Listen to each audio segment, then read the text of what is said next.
বাবাকে একদিন জিজ্ঞাসা করিলাম যে আমাদের উঠোনের গাছটা যদি সাইডের বাগানে লাগানো হয় তো কেমন হয় বাবা।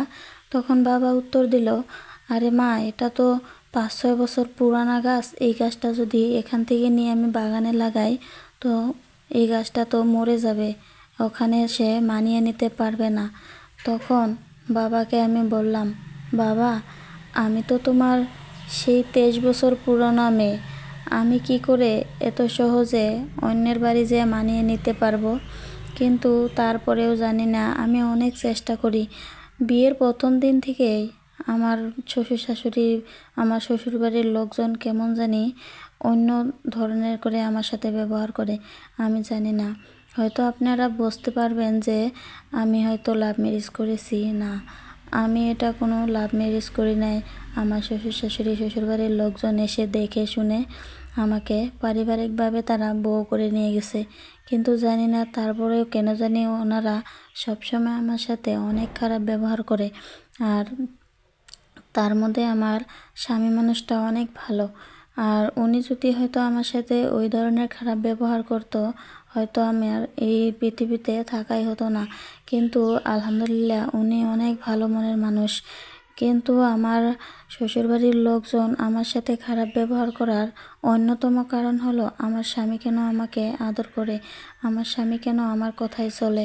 কিন্তু এরা এই কথাটা বোঝে না যে কেন মানবে না, কেন চলবে না, উনি তো ওনার স্ত্রী। কিন্তু তারা কেন জানি সহজে মেনে নিতে পারে না স্বামী স্ত্রী কেন এতে মিলে থাকবে।